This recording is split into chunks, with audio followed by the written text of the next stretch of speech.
This is Outlanders. I decided to check this game out because it was recommended by Alice Bell from Rock Paper Shotgun, and I think that our tastes tend to align, at least in a lot of different areas, and so it made me hopeful that I was going to enjoy this game. Specifically, she called out that the campaign for Outlanders has got a nice series of like very specific challenges, which makes it particularly appropriate for streaming because we've got, endings that we can drive towards to sort of make episodes feel like they are complete. Most of the colony sims that I play on my channel, they're so long and open-ended, I just don't even know when I'm done. And so I'm hoping that this will be sort of an interesting type of survival colony sim to play on this stream. And she also was talking about just that it's extremely cute. And I also like extremely cute things. So let's start the campaign. Let's get Shipwrecked. And yeah, let's just restart this thing. I started it briefly just to make sure I knew how it worked. There is a tutorial in this game, but it's actually really, really short. A lot of it is just very recognizable colony sim basics that I didn't feel like I needed, to belabor. So, okay, so Shipwrecked. We're stuck on this small island. We need to build a new ship to keep everyone safe quickly. I don't like the look of that storm on the horizon. Okay, so I've got 30 days to make 40 planks and build a new ship. And I need to also have all of my followers housed. And they've unlocked a sawmill for me, which turns wood into more different wood. Okay, excellent. Let's hit the spacebar to pause this thing. Remind myself the controls. Oh, one thing that's weird is if I right-click to rotate, it actually goes the opposite way from what I would expect. I wonder if they've got an option where I can adjust that. Hold on a second. General audio video UI? No, I don't think that they've got an option to flip to invert that. Yeah, I don't think they do. Okay, well, we're just going to deal with it then. So, okay, so we've got our little town here. Let's explore and figure out what we've got. So this is Fjorda's house. This is another modest house with 4 people living in it. I guess, what, is Fjorda some kind of fancy person who gets to have her own huge house? Whatever. We've got another 4 people here. How many people do we have total? I'm not quite sure how to read all of the UI. This says it looks like we have 4 people, but this says we have 8 space in our houses, and we definitely, maybe some of these people are children, and so they don't count. Oh, yeah, here we go. So is it 6 families and 4? No, I don't know how to read this. Huh. Looks like some other folks have played this game before. Apparently it's available on Apple Arcade. So if folks in the chat know how to play this, please definitely feel free to give me any advice you like. This is a forager's hut, which I imagine is gathering mushrooms, which are probably these little items here around the trees. So that's probably providing food for my people. We've got 11 food, I can tell that. This is a builder's house. Okay, this is probably necessary for construction. This is, what is this? Oh, it looks like it's storage. We got mushrooms, we got tomatoes, we got wood. And this is another forager's hut. Okay, so we got 2 forager's huts. It doesn't look like we've got anybody chopping trees, unless, what's this? Oh, this is the ship that we're trying to build. Got it. Okay, cool. So, okay, so I'm imagining the first thing I'm going to want is to build a lumberjack. So we got a lumberjack's base, which is used to gather wood, a lumberjack's cabin, which is fancier. So this one can be built if I don't have any existing wood. But this one can be built if I do have existing wood. And it looks like they've actually given me the exact amount of wood that I need to build this. So I'm betting that this is the right move. So I don't know if foraging mushrooms requires trees nearby. So I'm going to try to avoid my foragers' huts. And I'm just going to try to build this in a place with lots of large trees. Can I rotate it? Yes. Okay, I can rotate it, which means I can point the entrance in the direction I want. Yes. Okay, so that's going to be built. Can I make roads? Yes, I can make roads. So let's connect it to a road. I don't know if roads are necessary in this game the way they are in Timberborn, but I guess we'll find out. So Travi says, I haven't figured out how to delete already built buildings. It looks like there's a recycle button right here that'll probably do it. when you click on the building itself. I think they probably don't have a bulldozer tool, and so that probably makes a difference. So let's have a look at what these people are doing. So it looks like Val here is picking up individual logs and is walking those logs over here. Now, is Val a builder? Is that her job, or is she just a random person who just got assigned this work? And why is no one else doing this work? Oh, okay, we got a gatherer here who's bringing in a giant mushroom. Okay, we've got a child rolling around on the ground. Okay, yeah, so one of the things that Alice Bell pointed out was that watching the people work in this game is actually more interesting and entertaining than watching them in a lot of other colony sims, where it's just extremely utilitarian. That apparently people, when they're working, when they're eating, they have really cute animations. So I'm enjoying that. One thing that this is actually kind of making me think of is I just tried Sons of the Forest at the end of last week, and we should stream that at some point too, though I want to get a little bit more familiar with it first. Because when you're building in Sons of the Forest, you do collect a bunch of logs, but then each log literally has a position in the building. Like, it's not like you build 6 logs and then magic wand, poof, they're a building that doesn't look like it's made of 6 logs. A building will require 75 logs and use every single log at a specific place. And you can actually free build with logs, which is insane to me. So we're going to have to check out that system at some point. So it looks like we've got our 6 logs. So now, whose job is it to build this? We got a builder's house. Okay, so Val works at the builder's house. Oh, so she went to get her hammer. Okay, so she prioritized... Okay, that was one question that I had. Like, I didn't know if there was going to be some hauler job, whose job it was to, like, go and actually bring the materials here to build this thing. But no, it looks like that's a builder's job. So she was just moving materials that whole time, and now she's building. And she didn't work on the path. So I guess either paths are automatically deprioritized, or more likely it's just the order in which I assigned those jobs. Okay, so it's nighttime. Everyone's going to bed. Are people going to eat? Yes. Yes. You should definitely eat that tomato. Sitting down. Oh, yes. Look. That child eating that enormous tomato is a mood. That's great. Oh, and the people, they've got little lanterns. So it looks like this is Fjorda. She's our leader. She's got a special house, makes her a fancy person, and she walks around with a lantern so you can see where she is. So Parker says, my buds and I have been playing a ton of Sons of the Forest. It's a lot of fun, and the building is pretty cool. It can get fairly startling, though. Yeah, so I was playing with, like, I think it was like 6 people or something like that, and honestly, like, we were just sort of... The stuff that's meant to be scary, we were just sort of powering through because we had so many of us. And, like, we would get killed all the time and just sort of revive each other. Oh, it looks like during the night when people are asleep, they speed up the time. That's nice. I should probably speed it up a little bit more, too, just to get this thing built.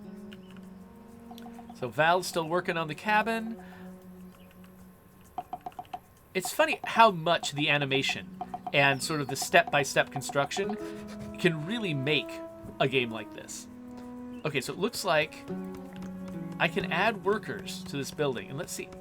How can I keep track of... Okay, so I've got 1 unemployed followers and 2 followers without a home. Okay, so let's definitely employ everyone we can at the lumberjack. Collect as much wood as we can, and then let's build a home. Modest house. And let's just stick it right on the path. But what we're really trying to do is collect planks. So once we've built that house, let's also build ourselves a sawmill. But yeah, this game is definitely giving me... So we recently played StarCraft 2 on this channel. One thing I noted about StarCraft 2 that I thought was really good was each mission in the campaign was about introducing one specific unit and how you use it. And that was great because, as somebody who is not very good at RTSs, it's kind of would need to be, would have a hard time sort of parsing the whole thing in one go. It was really helpful for me to be able to play through and just have one concept introduced to me in each campaign mission. And so that sort of, you could see that as being kind of limiting and constraining on the options for sort of planning out campaigns. But for me as a player, it was really, really useful. And I feel like that's what they're doing in the campaign for Outlanders, is they're sort of setting up these very specific requirements, but they're just simple and narrow requirements for each mission. And basically, so you play through and each mission they give you a story, like building a ship to get off this island is, oh no, we're running out of food. Building a ship to get off this island it's a compelling story, especially since we're starving here. And I like that. So it's not just like, here is how you build a saw. It's like a big stretched out long tutorial in an open-ended space where it's like, here is how you build a sawmill. Here is how you build this. Here's how you build that. I tend to get really bored with those real fast. But it looks like in this game, can I forage from these fruit trees? But it looks like in this game they're trying to actually build entire storylines. Oh, yes, you can get fruit here. Awesome. They're building entire storylines around sort of your most basic needs, which means you get to progress, step by step, not being sort of overwhelmed by the game. And then also, like, each new thing you learn has got a context to it, so you know why you're doing it. Like, you're building it for a reason. Okay, so it looks like if I build a forager's hut here, it's going to be much more productive than some of these others, because a lot of these others, they're like not even very deep in the woods, and there's not a lot of mushrooms available for them to grab. Actually, okay, I was about to say, how do I prioritize? Because I assigned the sawmill first. Actually, what I should probably do is get rid of a couple of these lumberjacks and make them builders instead. Let's build this stuff quickly. Yeah, I didn't even think that starvation was going to be a problem for me, so that's making me nervous.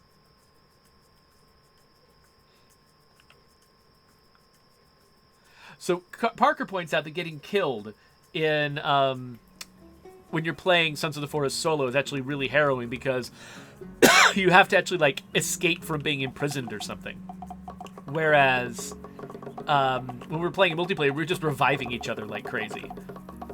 Which makes sense. It makes sense that sort of multiplayer would have a very different scenario than single player. Some games are really sort of doctrinaire about,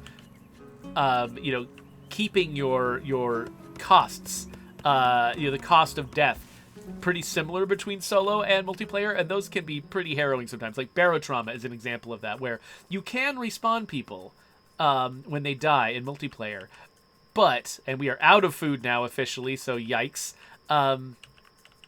Actually, can I? Oh, I can assign more people to work here. I didn't know I could do that when I first looked at it, though I obviously figured it out pretty quickly. So we got some starving people, but we've also got...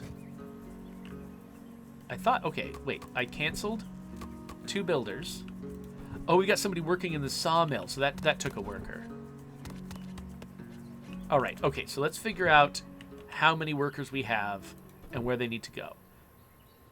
Because we've finished building everything, so let's remove our builder, which will hopefully, yes, that gives... Okay, so Val is now working here. We've got 1 person working at this forager hut, 2 people working here, though actually there's so little here, we should probably have our 2 people working over here, where there's just a bounteous pile of fruit. So yeah, so we got very little food going on here. How are we doing? Okay, so as far as planks go, we got 1 plank so far, which is nice. 2 planks now. We're making slow progress. Okay, so it looks like my community can't get any larger right now because I don't have enough houses, but I think that's fine. I'm actually a little nervous about how little we have. So, okay, so we're going to need to keep collecting logs so we can turn them into planks. We've got plenty of potential... Okay, why is somebody not working there? Okay, oh, we got somebody working here instead. Let's remove a worker from here, because this is going to be the bounteous place.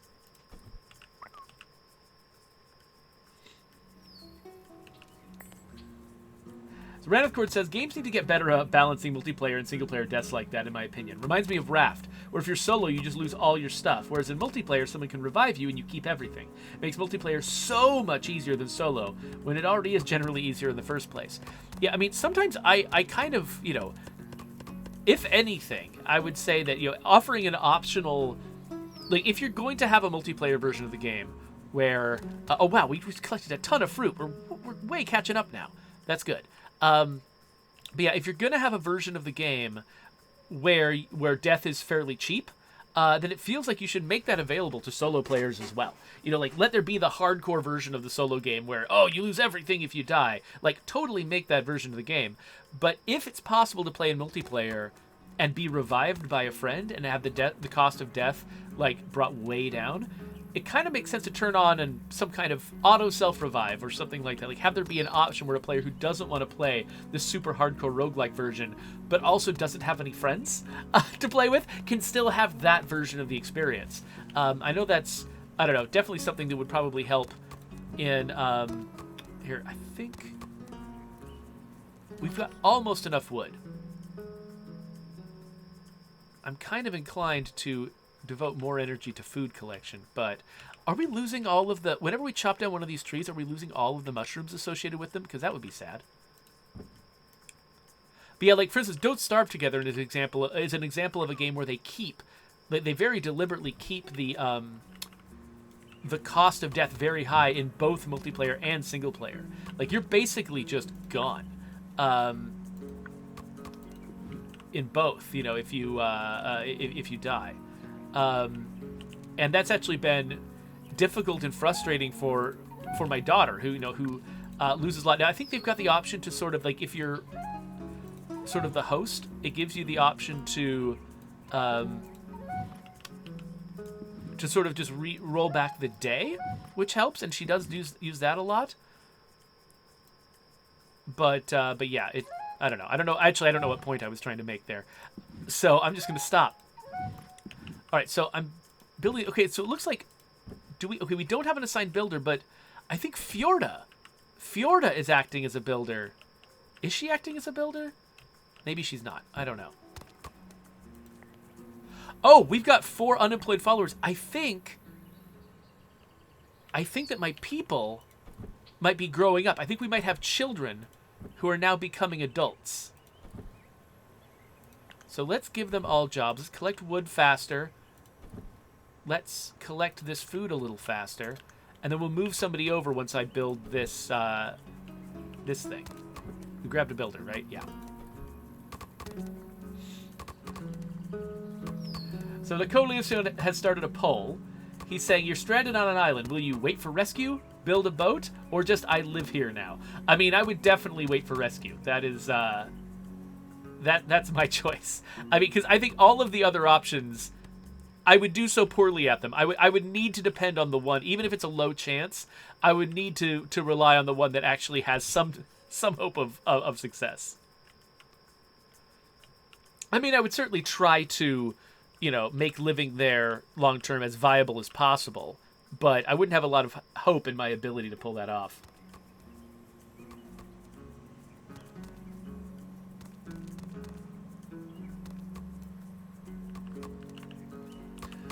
But yeah, Ranith Cord, like, I totally agree with you. Like, lately I've been trying to push myself to play co-op games more than I normally would. I'm just not very comfortable with it. Of just other people relying on me for a game experience just always makes me feel intimidated.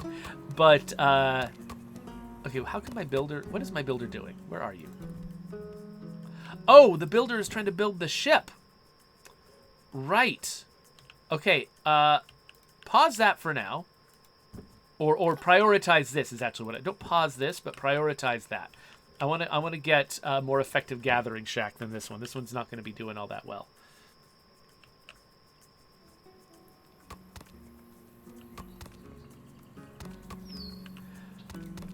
All right.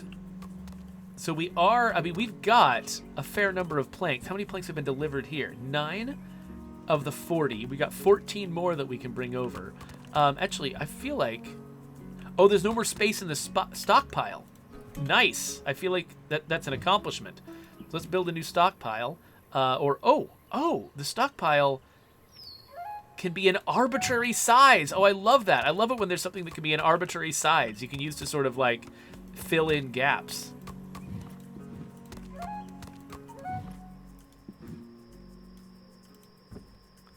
All right, so I think maybe we need to have 2 builders, which means we don't necessarily need 2 lumber. Oh, we're going to need to move our lumberjack. We're starting to run out of trees to lumber. So I don't know. I'm hoping that eventually there is going to be some kind of... okay, I don't want to put a lumberjack in the same place as a forager. So what I should probably do is destroy this forager now that we've got a new one. We'll recycle it. There you go, Travi. That's how you recycle it, I guess. I guess a builder has to come over and actually do it, though. So we'll take that out, and then... Come on, keep disassembling it. I want it gone. I want to replace it. I want to replace it with a lumberjack's cabin. I guess I can... Yeah, no, there's no space for a lumberjack's cabin.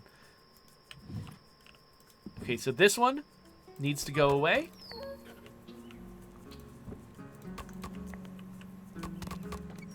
Come on. Yeah, there you go. It's all gone now. All right, let's build a new lumberjack's cabin here where there are fewer mushrooms.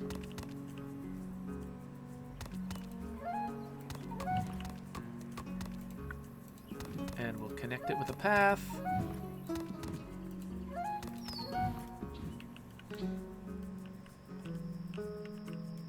And we will prioritize it more highly than the boat.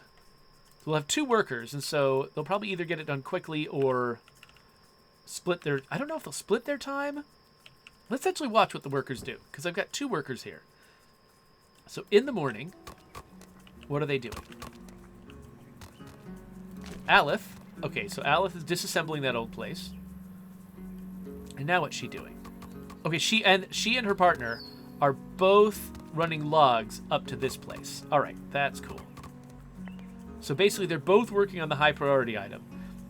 And then once they're done with that, then they'll switch back over to working on the ship.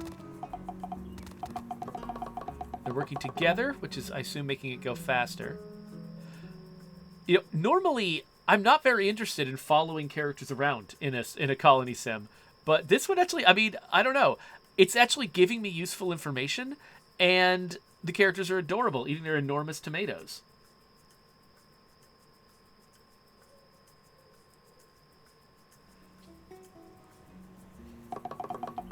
So, Parker says, in response to all of the discussions that we're having about, death costs, he says, I agree. 7 days to die is a pretty neat feature where the host of the lobby can make death as punishing as losing all your gear and experience, or as simple as a respawn debuff that'll eventually go away. It basically lets players choose how hard they want the game to be.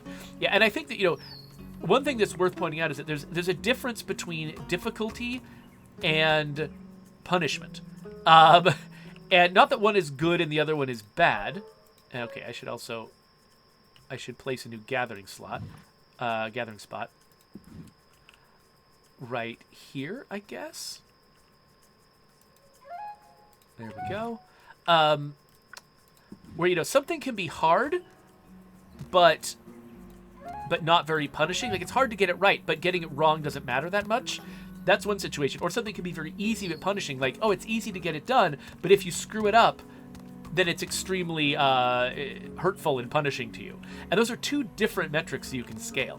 And so, making the game, making the risk of like what you've got at stake if you die, making that really, really onerous, can be, this has to be actually, the stockpile has to actually be built. I thought you just assigned it and it was done, but no, somebody actually has to build this stupid thing. Okay, good to know. Anyway, I'm just going to prioritize everything that's not the ship. Hopefully, I don't know how many days I've got left.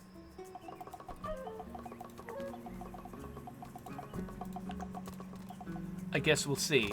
We've got another unemployed person, so let's assign another builder. At least until we've got a new forager shack. But yeah, so death costs are more than, they're not really about difficulty. The game when you have a high death cost, the game doesn't get harder because of that. What it gets is more punishing, which is still sometimes something that you want. It's not that it's like it's bad because I'm calling it punishing. That doesn't mean that it's a bad thing. It's raising the stakes that can like have a big emotional impact on sort of the emotional experience of the game, and the way you have to think around, like mitigating those consequences. So it's still valuable, but I think people, it's very easy for people to confuse it with difficulty and say, oh, I want to make this game harder, therefore I will make it more punishing. And that's not that really is not the same thing. And I love games that are really challenging and it's hard to play them perfectly, but that don't have, here, let's remove one builder so we can get this gatherer back. There we go. I really like games that have a high challenge level, but also a low punishment, so that you can keep trying and keep trying. Kind of like Roller Drome was that way, where it was really, really hard to nail one of those levels, but the cost of failing was just trying again immediately, with no load times, no anything. It was just like, oh, you want to try again? Try again, boom, Or like Super Meat Boy was that way, where it's like really, really difficult, very low cost for failure, and I really love that kind of game. And I tend to sort of like, if a game has an optional mode, like, oh, hey, you can make it really, really punishing if you want to. This guy's unhappy, and I don't know why. Oh, it's probably because they're homeless.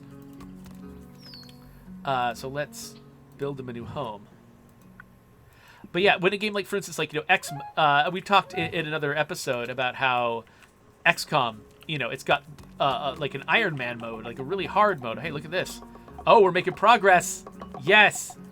That makes the punishment for death really, really severe, and I don't play that way because it's too much for me. I'm just like, I don't want to have to replay, hours and hours and hours and hours, like days of gameplay because I made one mistake. I want those mistakes. I want to tell a difference between a mistake and not a mistake. I want the game to be challenging, but I don't want to be hurt quite so badly for it.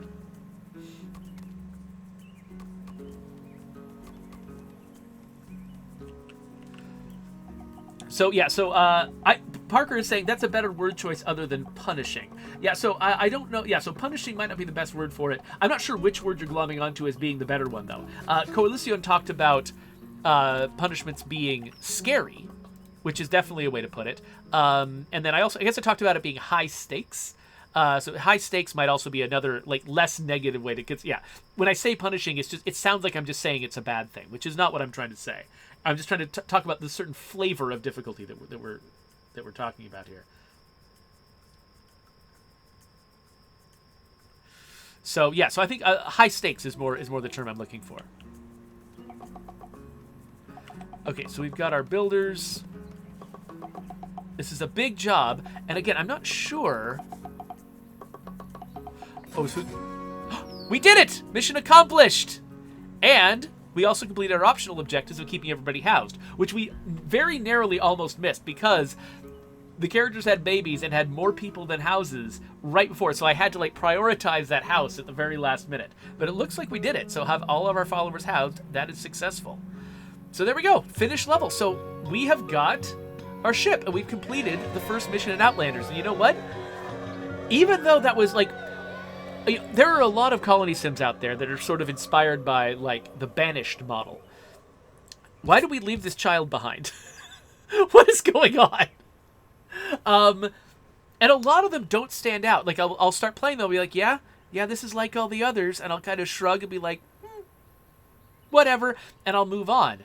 This one, mechanically, is not doing anything different from any of these other colony sims yet, in terms of just like how the sandbox works. It's, you build buildings, you have people, the people live in the houses, they work in the buildings, the buildings generate jobs for them, they go out and they do the jobs, you sort of watch them like a little ant farm running around doing their jobs, and then they have needs that they have to satisfy before the end of the day, or they're going to be unhappy or unhealthy or something like that.